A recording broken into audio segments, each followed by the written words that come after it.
Hey guys! Alright, we are now pros at ethos, pathos, and logos. So now it's time to figure out how we make an argument that we can win.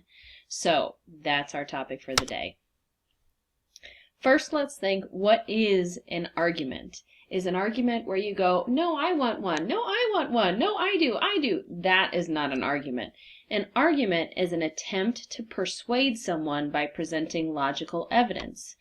So we are going to try and persuade people, and our evidence should be logical, meaning logos. It should be from a trustworthy source, which is ethos, and it can be emotional, which is pathos, but as we remember, we have to use that pretty sparingly when it comes to argument writing.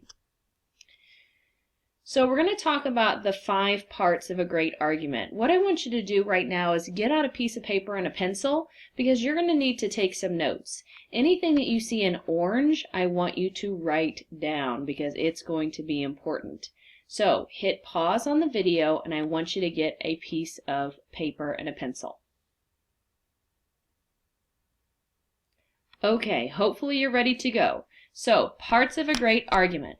Whenever you need to pause this video so that you can jot down your notes, go ahead and hit pause and then you can just hit play when you're ready to come back and listen to the rest, okay? But everything you see in orange, make sure you write it down and I'll give you a cue on that as well. Alright? So here we go. Parts of a great argument should be written down because it's in orange. Now, for an example, while we go through this argument, I am going to go on the question, should students be able to chew gum in class? So that's my overall question, okay? So that's going to be what we talk about today when we make our great argument. Part number 1. The first thing, and you're going to write this down because it's in orange, the first part of a powerful argument is a claim, okay? Claim is a really important word because it means the statement you are trying to prove is true.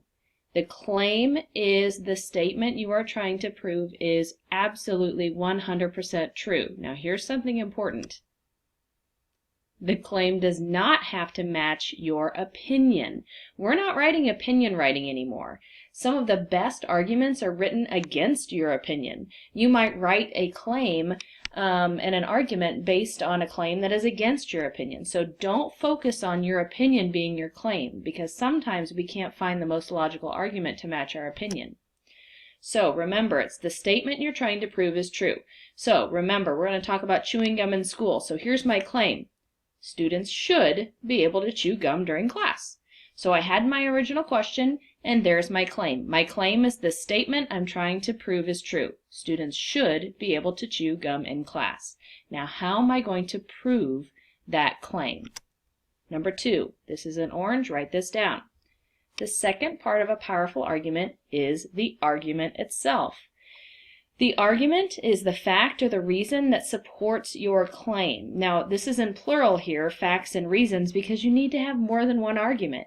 You can't just have one argument and say, well, yeah, that's it. You have to have more than one argument, okay? So we're looking for the facts or the reasons that support the claim. You remember my claim? That students should be able to chew gum in school. Here's my argument. Because chewing gum in school can lead to better academic performance. Students will do better in school if they're able to chew gum. So that is my argument that supports my claim. Now, can I just say something like that and not back it up?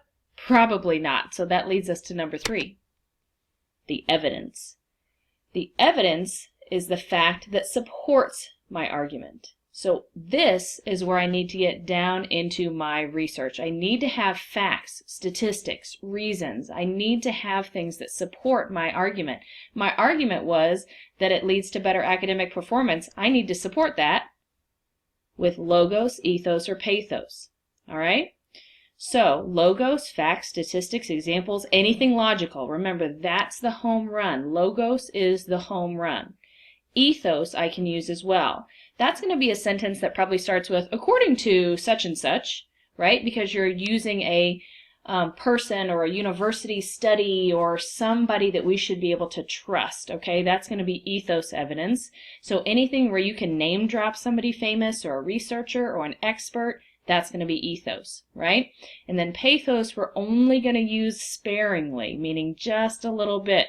if we absolutely need to, all right? We might not even put any pathos in our argument, but that would be something that causes an emotion, so fear, joy, guilt, humor, etc., all right? So let me show you something that I researched when I was looking for evidence to support my argument. This is a screenshot of what I found when I said chewing gum in school. So I've got in the top chewinggumfacts.com, all right? I'm not really sure if that's going to be a really trustworthy website because it ends in .com, and .com stands for commercial. So that could be somebody that's just trying to make some money, all right? So .coms can sometimes be great sources, but sometimes not. So let's look at the next one. Should students be allowed to chew gum in school? Debate.org. Well, that's probably a pretty good site because org stands for organization, and they're really going through debates. The last one is Chew on This. Gum may be good for body and mind from CNN.com. Well, CNN is a pretty trustworthy news source for a lot of information, so that might be another good source as well. All right? So, let's see what my evidence is. Researchers at the Baylor College of Medicine took 108 8th grade math students from Texas and divided them into two groups. One group chewed gum while doing homework and during tests. The other group didn't. The results? Well, the gum-chewing students had a 3% increase in their test scores compared with those who did not chew gum. So do you remember what my argument was? Chewing gum increases test scores. This is the evidence that backs up that argument. Okay? Now we're going to get ready to go to number 4. The counterclaim. Write this down. It's in orange.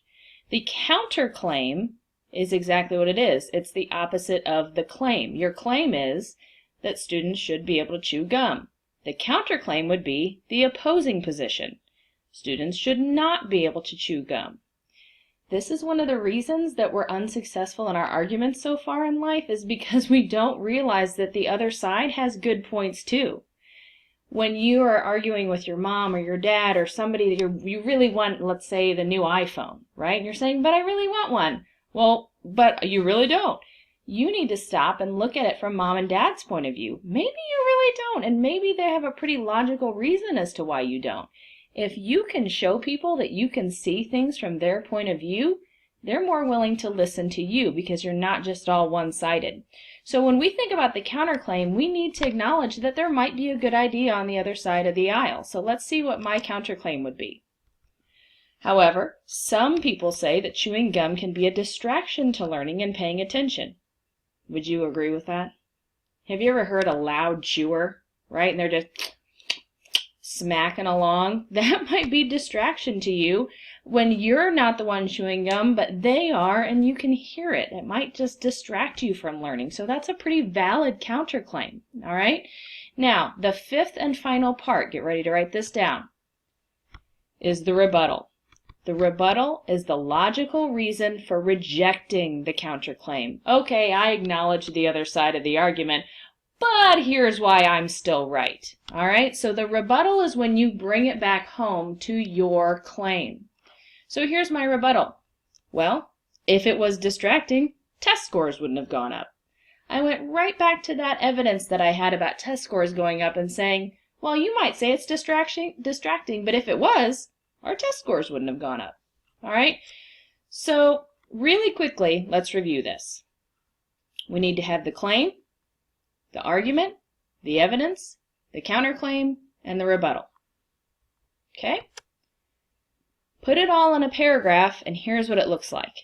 Should students be able to chew gum in class? Students should be able to chew gum during class. Chewing gum in school can lead to better academic performance. Research at the Baylor College of Medicine took 108 8th grade math students from Texas and divided them into two groups. One group chewed gum while doing homework and during tests, the other group did not. The results? The gum-chewing students had a 3% increase in their test scores compared with those who did not chew gum. New paragraph. However, some say that chewing gum can be a distraction to learning and paying attention. Well, if it was distracting, test scores wouldn't have gone up. So you can see I have my claim, my argument, my evidence, my counterclaim, and my rebuttal all there together. So here's what you need to do. Your job for the next couple of days is to choose a side to argue, choose a claim, from the following question. research that claim and write an argument explaining why your claim is the best, okay? So we'll talk about that more in depth, but here's your question. Do you think students should be given homework, especially in elementary school? So you might have the pro claim, and that might say students should be given homework. But if you have the con claim, you're saying students should not be given homework. So you need to think of what you want your claim to be. Remember, your claim does not have to be your opinion, all right? In fact, I'd push you to try and think which one is my opinion and try and argue the opposite one. If your opinion is the con claim that you should not be given homework, write an argument for the pro claim. It'll help you be a better arguer, all right? So here's how we're going to do this. 1, form your claim. Are you pro or con? Number 2, I want you to research 2 arguments, and that means 2 pieces of evidence, right? 2 arguments to support your claim.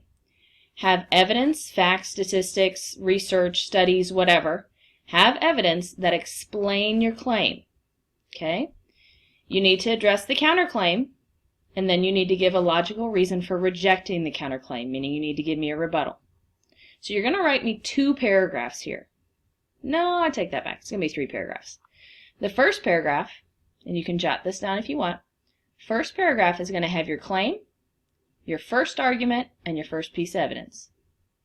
Your second paragraph is going to have your second argument and your second piece of evidence.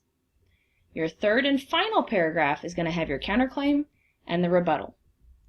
Now, re-watch this video or parts of it or whatever you need so that you make sure you have exactly what you need to do to get this finished, okay? So any part of this video that you need to re-watch, go ahead and re-watch it because it'll be here for your reference. So think about that question. Are you going to be pro? Are you going to be con? And remember, it does not have to be your opinion. All right? Good luck and happy arguing.